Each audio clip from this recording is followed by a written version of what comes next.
Capitalism is bad. So what? I'm going to start this video by reading a quote. A quote from the book by Amelia Horgan, Lost in Work, published in 2021. Quote, "Without knowing the internal dynamics of capitalism, how it works and how it affects us as individuals and at the level of social whole, we can neither make sense of it nor change it. It's not enough to say capitalism is bad. We have to explain why and how, and imagine and fight for alternatives. One way to think about these two hows is through the prism of work." Okay, you see that there are a few words that need a bit of clarification. First one is capitalism, then is work, society, and maybe we can add historical specificity that we will find useful later on. So let's start with the word capitalism. Capitalism is an economic and social system characterized by private ownership of the means of production, profit maximization, and free market competition. It is often associated with individualism, entrepreneurship, and the pursuit of economic growth. References to capitalism can evoke discussions about economic inequality, class struggle, and the role of market forces in society. Now, this classic capitalism, we don't go into details, liberalism, but the book focuses also on that later stage of capitalism. Then the word work. Work refers to the physical or mental effort exerted to accomplish tasks, usually in exchange for wages or other forms of compensation. It is an integral part of most societies and can be associated with concepts such as productivity, labor rights, and the division of labor.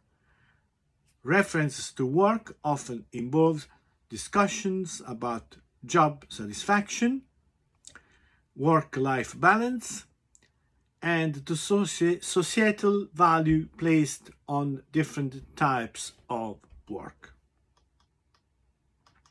Then we've seen that in the quote there is the word society.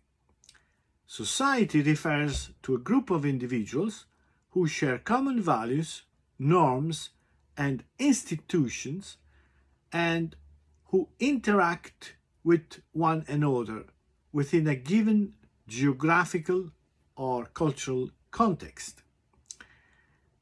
And references to society can encompass discussions about social structure, power dynamics, cultural practices, and collective identity. So these three words are very important: capitalism, work, and society, to understand the quote. But I give you historical specificity. Historical specificity refers to the idea that certain characteristics, phenomena, or systems are unique or particular to a specific historical period. In the context of the text, it suggests that the characteristics of work and its relationship with capitalism are not universal, but are shaped by historical circumstances. Analyzing historical specificity can involve examining changes in work patterns, labor movements, and the evolution of economic systems over time. Okay, let's now change the order. Let's now organize the argument in a different way. So we want to analyze the logical strength of this argument. And so we're going to look at each sentence, okay? Each individual statement, and possibly relationships between them. So we have 6 statements. The first one says, work is a fundamental feature of our capitalistic society. The second one, work is an important part of our lives. 3, the way we work, how the work is organized, and its aim should be part of serious individual and collective understanding. 4, capitalism affects our life and society in several negative ways. And 5, to make sense of capitalism and how it affects us, we must know how it works and why it is like it is. 6, we must understand what the place of work within capitalism is, and that its characteristics are historically specific to capitalism. These are the 6 sentences that we can put in this order from that quote. The first 2 statements, I repeat, work is a fundamental feature of our capitalistic society. Work is an important part of our lives. These 2 sentences are observations about the significance of work in both capitalist society and individual lives. These statements are generally accepted as true and form a reasonable foundation for the subsequent argument. So the foundation doesn't come at the beginning in the quote. Statement number 3, which is the way we work, how the work is organized, and its aim should be part of a serious individual and collective understanding. So this statement introduced the idea that understanding how work is organized and its aims is crucial for individual and society.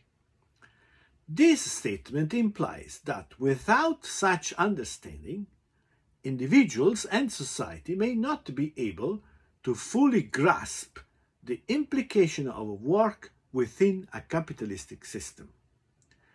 While this is a subjective, could be seen as an interpretation of reality, it provides a logical connection between work, understanding, and its impact on individuals and society. The connection.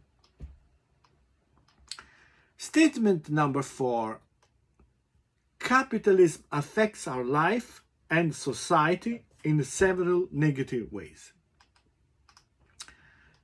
Okay, it's evident that what it says is capitalism has negative effects on life and society.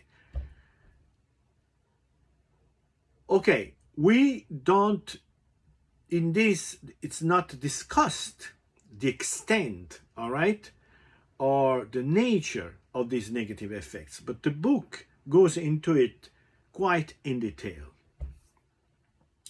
So that could be a bit like a weaker, let's say, strength within this argument. But if we put it into context, which is the context of the book, the statement becomes very strong. So for further elaboration and for more evidence of this for this statement, you just have to read the book. Statement number 5, to make sense of capitalism and how it affects us, we must know how it works and why it is like it is. This statement builds on previous statement, of course, by stating that in order to comprehend capitalism and its impact, we need to understand how it operates and why it exists in its current form. This statement suggests a logical relationship between understanding capitalism and gaining insights into its effect on individuals. Finally, statement number 6, we must understand what the place of work within capitalism is and that its characteristics are historically specific to capitalism. So this statement number 6 emphasizes the need to understand the role and characteristics of work within capitalism. This is important. Understanding work within is the key word, within capitalism, highlighting that these characteristics are specific to capitalism. This statement supports the notion that understanding the place of work within capitalism is crucial for comprehending the broader effect of capitalism on individuals and society. So there you are. We have seen a quote, we have clarified some words, and we have seen we have transformed the quote into 6 statements. We have looked at each statement and at the relationship between themselves. So there is a strength in this argument. The statement builds upon each other to establish a connection between work, capitalism, and the need for understanding. However, it's clear that further understanding and clarification and more evidence for this argument, will come from the reading of the book itself. But for this video, it was important to me to show how from one short, simple quote, you can gain a lot of insights and know how the book will be deployed.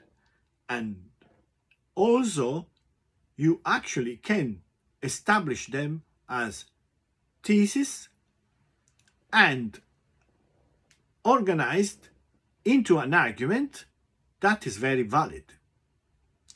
Thank you for watching.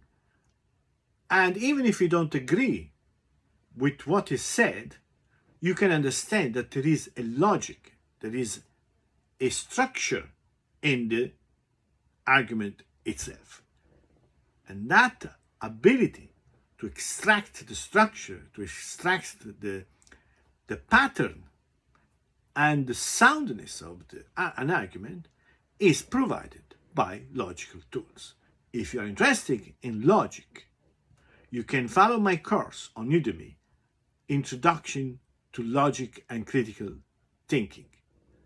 You can ask the link directly to me, and I'll provide you a link with a discount. Thank you very much. Have a good day.